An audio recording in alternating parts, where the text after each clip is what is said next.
Assalamualaikum warahmatullahi wabarakatuh. Teman-teman, selamat datang kembali di Dollar Hunter. Jadi di sini kita akan update informasi mengenai perkembangan dan peristiwa terkini yang terjadi di seputar dunia cryptocurrency, teman-teman.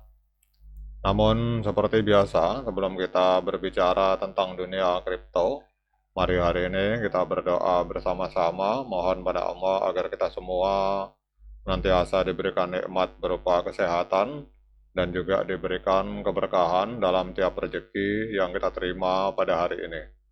Oke teman-teman, hari ini kita akan update informasi mengenai Solana, namun sebelumnya mari kita lihat dulu kondisi yang ada di market kripto. Jadi kalau kita lihat di sini untuk kapitalisasi pasar di market kripto pada hari ini ada di angka 2,41 triliun US dollar.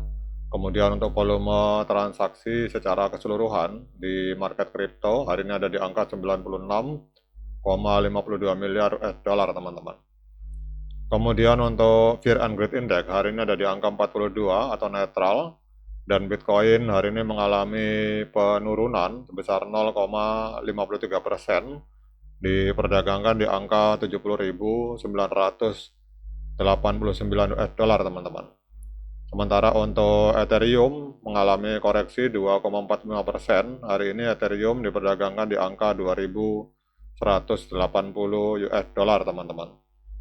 Kemudian untuk dominasi dari Bitcoin ini naik tipis 0,04%, ada di angka 58,9%. Nah sekarang kita akan fokus tentang Solana, teman-teman. Jadi Solana hari ini juga mengalami koreksi, ada di angka 2, koreksinya sekitar 2,91% dalam 24 jam terakhir. Hari ini Solana diperdagangkan di angka 82 US dollar, teman-teman. Sementara untuk kapitalisasi pasar dari Solana hari ini ada di angka 47,11 miliar US dollar, dan untuk volume 24 jam dari Solana hari ini mengalami koreksi 21,99%, jadi ada di angka 4,46 miliar US dollar, teman-teman. Jadi pertanyaannya, mengapa harga Solana mengalami penurunan pada hari ini? Jadi kita lihat di sini Solana mengalami penurunan dalam 24 jam terakhir. Ini kinerjanya lebih buruk dibandingkan penurunan pasar secara umum, terutama karena adanya modal yang berputar keluar dari altcoin dan kembali ke Bitcoin, teman-teman. Jadi alasan utamanya adalah tekanan rotasi sektor seiring naiknya dominasi Bitcoin menandakan pergeseran defensif menjauh dari altcoin beresiko tinggi seperti Solana. Jadi artinya kalau kita lihat di sini, begitu dominasi Bitcoin mengalami kenaikan, berarti banyak orang yang memutuskan untuk meninggalkan altcoin dan melakukan pembelian kepada Bitcoin, teman-teman. Namun kita akan lihat untuk perkembangan terbaru dari ekosistem Solana, teman-teman. Jadi kita lihat di sini rekor pemegang token di tengah arus keluar modal. Jadi kalau kita lihat di sini jumlah pemegang unik Solana ini mencapai rekor 166,9 juta token atau 166,9 juta Solana pada bulan April. Ini mengalami peningkatan 12% sejak Oktober 2025, teman-teman. Dan ini menjadikan Solana ini adalah sebuah token layer 1 dengan pemegang terbanyak keempat di dunia, teman-teman. Jadi pertumbuhan ini menunjukkan minat kuat dari komunitas kripto, meskipun harga Solana turun 63% dari puncaknya pada bulan Oktober. Namun data on-chain ini menunjukkan adanya arus keluar modal yang signifikan. Jadi realized cap yang mencerminkan modal sebenarnya yang diinvestasikan ini turun sebesar 18,2 miliar US dollar sejak bulan Oktober menjadi 78,5 miliar US dollar, menandakan tekanan jual yang berkelanjutan dari investor yang sudah ada, teman-teman. Jadi apa artinya ini? Ini adalah sebuah sinyal campuran untuk Solana. Peningkatan jumlah holder atau pemegang Solana itu menunjukkan keyakinan jangka panjang dari para holder dan para investor, dan juga ini menunjukkan potensi fondasi yang kuat teman-teman.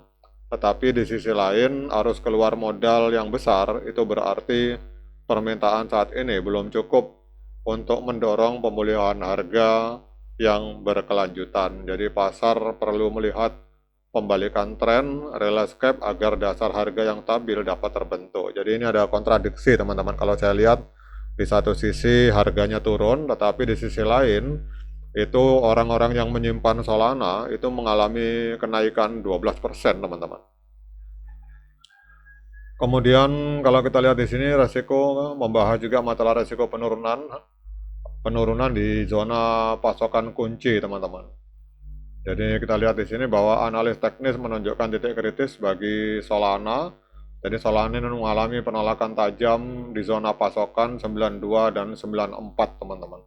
Jadi kelihatannya untuk resisten kuat itu berada di angka 92 dan 94 US dollar. Kemudian kita lihat di sini bahwa Solana Foundation itu meluncurkan Solana Developer Platform, sebuah rangkaian API yang dirancang untuk memudahkan integrasi blockchain bagi perusahaan. Jadi platform ini fokus pada penerbitan aset yang ditokenisasi atau RWA dan juga pembayaran dan perdagangan. Jadi peluncuran ini didukung oleh adopsi awal dari pemain keuangan besar seperti Mastercard untuk penyelesaian stablecoin dan Western Union yang mengeksplorasi kasus penggunaan pembayaran lintas batas teman-teman. Jadi langkah ini bertujuan menjembatani keuangan tradisional dengan infrastruktur berkecepatan tinggi dari Solana. Apa artinya ini? Ini adalah sebuah kabar positif secara struktural untuk Solana karena langsung menargetkan adopsi institusional dan penggunaan nyata, dan ini melampaui perdagangan spekulatif. Kemitraan dengan perusahaan besar seperti Mastercard ini akan menguatkan validitas teknologi Solana untuk aplikasi keuangan yang dapat diskalakan dan berpotensi membuka saluran permintaan baru yang stabil untuk jaringan dalam jangka panjang teman-teman. Nah kemudian kita akan cek teman-teman untuk trennya. Jadi kalau kita melihat untuk tren cara jangka pendek maupun jangka panjang, ini trennya masih tren penurunan teman-teman. Karena kita lihat di sini untuk harga Solana masih berada di bawah EMA 13, berada di bawah EMA 21, dan dia berada di bawah EMA 200 di time frame hari. Sehingga trennya masih tren penurunan. Kemudian kalau kita lihat technical analysis dari TradingView, untuk moving average sinyalnya strong sell, sinyal penjualan kuat. Untuk oscillator netral, namun kalau oscillator kita gabungkan dengan moving average hari ini adalah sinyalnya sell teman-teman.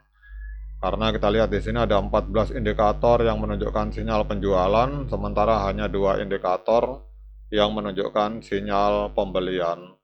Nah kemudian pertanyaan berikutnya, dengan berbagai informasi yang sudah saya sampaikan ini, apakah layak bagi kita untuk melakukan pembelian token Solana? Nah, untuk menjawab pertanyaan tersebut, saya persilahkan teman-teman untuk melakukan DIOR dan investigasi secara mandiri, karena uang Anda adalah tanggung jawab Anda masing-masing. Oke teman-teman, demikian update informasi ini. Semoga bermanfaat. Sekian dari saya. Assalamualaikum warahmatullahi wabarakatuh.